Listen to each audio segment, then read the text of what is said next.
In the silent instant when a man steps across that unseen line, the one between what he shows and what he hides, love begins.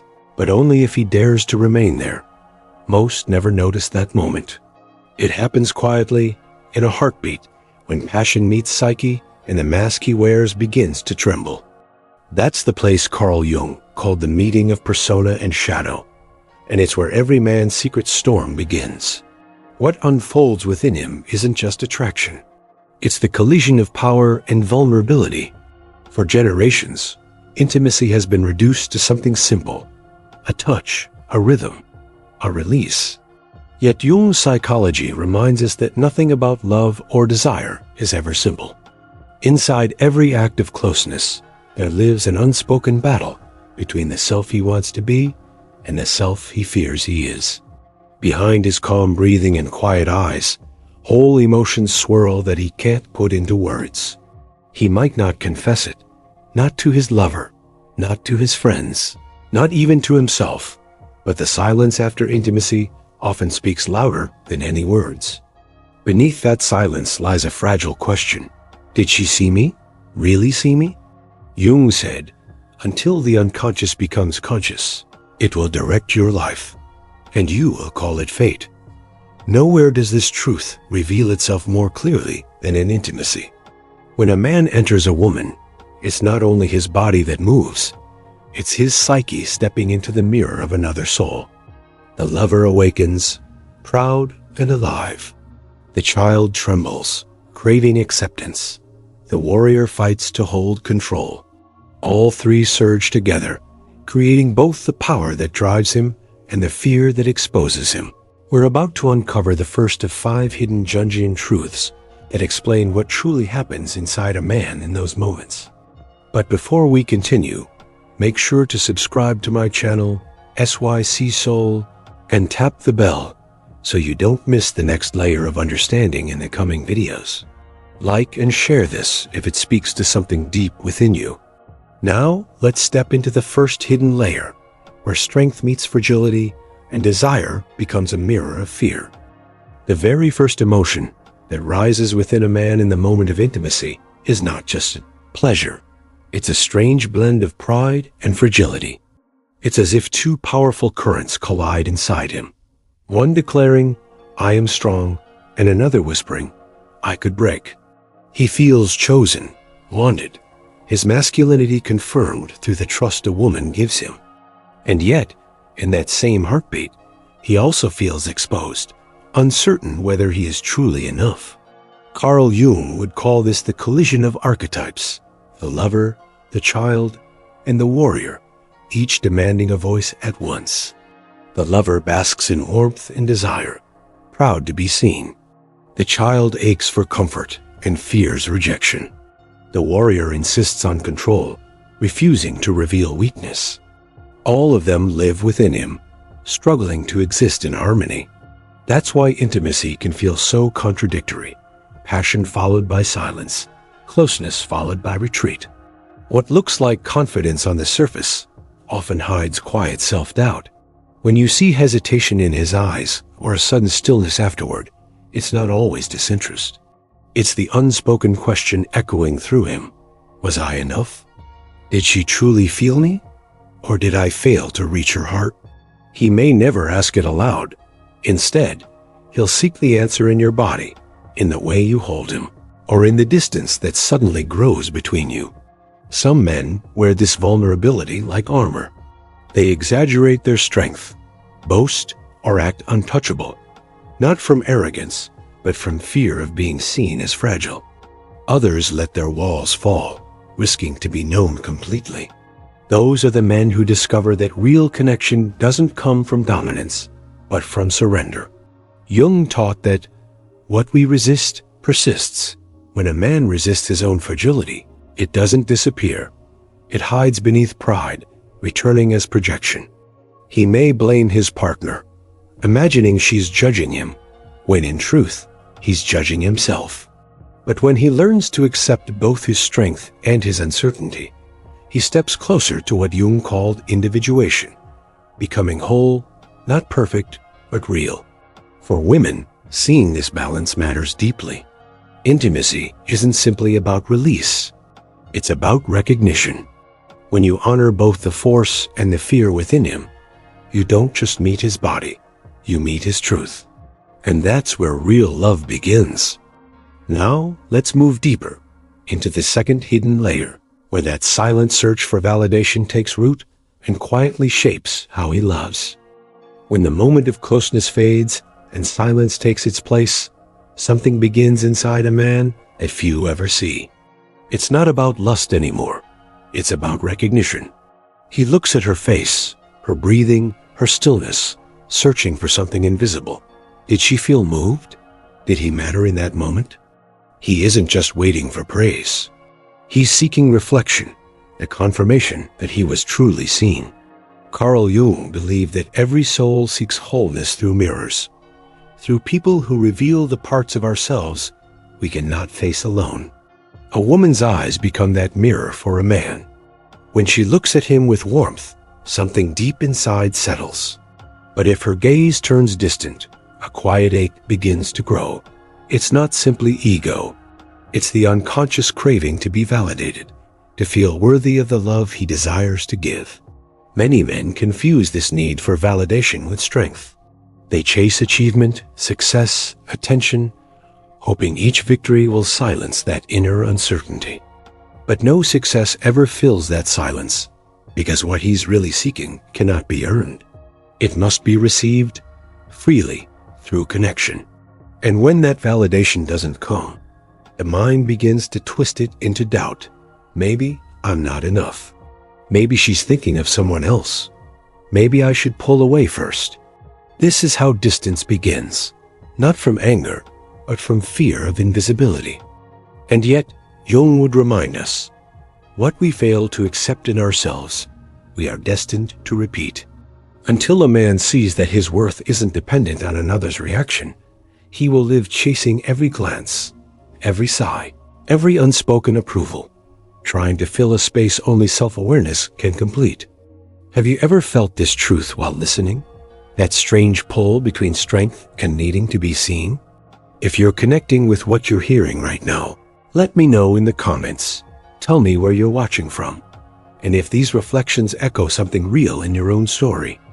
And if you value the effort behind this journey through the human psyche, your words mean more than you realize. Because now, we move deeper still, into the fourth hidden layer, where the fear of rejection transforms into emotional distance. It's here that a man's silence begins to speak louder than his voice, and where love must decide whether to fade or evolve. Every silence between two people carries meaning, but when that silence grows longer after intimacy, it often hides something far more fragile than disinterest. Inside a man, that quiet distance is rarely about coldness. It's about fear. Fear of being misunderstood. Fear of being too much. Fear that what he offered wasn't enough to be kept. Jung would call it the retreat of the anima, when a man withdraws into himself, trying to protect the parts of his soul he believes might not be accepted. You may see him lying beside you, eyes open but distant. You might wonder if he's lost interest, or if his feelings have changed. But often, what's really happening is this. His inner voice is whispering, "Did I show too much? Did I let her see me too deeply?" For many men, vulnerability feels like standing unarmed before judgment. The more real the connection becomes, the more the unconscious fear begins to surface. This is where Jung's concept of the shadow returns, the hidden side of the self that holds shame, inadequacy, and pain we'd rather not confront. When intimacy awakens that shadow, some men don't know how to stay with it. They retreat. They mask fear with silence or distraction. It's not rejection of their partner. It's rejection of the parts of themselves they haven't yet learned to love. The irony is, the more a man avoids this inner confrontation, the more distance he creates in the very bond that could heal him. His silence becomes both a wall and a wound. The woman feels unseen, unloved, while he feels unsafe, exposed. Both suffer from what neither has spoken. And here lies the quiet tragedy Jung understood so deeply. Love fails not because two people don't care, but because they fear being fully seen. Intimacy, for many men, is the most sacred and terrifying mirror they will ever face. It doesn't just show their strength, it reveals their doubts. But there's another side to this silence, one that can transform it into understanding if both learn to listen without fear. Because when the unconscious is brought to light, it no longer controls us. We'll explore this transformation next, how acceptance begins to dissolve fear, and how the shadow, once faced, becomes not a curse, but the birthplace of love's most authentic form. When fear finally meets understanding, something begins to shift quietly, almost imperceptibly, inside a man. It's not an explosion, not a grand revelation, but a subtle softening. The same fear that once made him retreat begins to dissolve, replaced by a strange sense of calm. Jung described this as the moment of integration, when the conscious self turns to face the shadow and says, "I see you, and I will no longer run." In love, this is where transformation begins. When a man accepts his imperfections, his doubts, his longing, his insecurities, he begins to approach intimacy not as a test to prove his worth, but as a space to share his truth. He no longer seeks validation through conquest or performance. He seeks presence. He listens differently, touches differently, breathes differently. Each gesture becomes less about control and more about connection. For the woman, this shift feels almost sacred. She senses it in the way his energy changes, calmer, deeper, more transparent. He's no longer hiding behind strength or silence. He's meeting her as he is. And in that moment, both realize that love was never about perfection. It was always about recognition. Carl Jung believed that true intimacy mirrors the process of individuation, the journey toward becoming whole.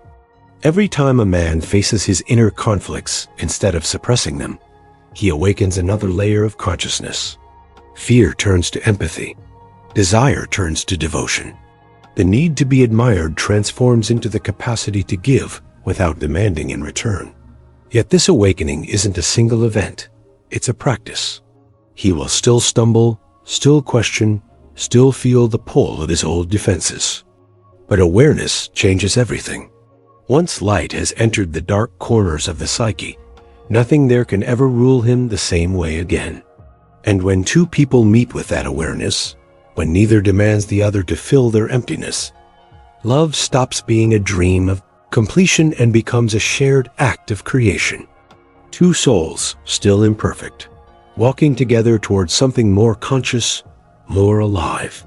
But there's one more truth Jung left us with, the final key that ties all these layers together.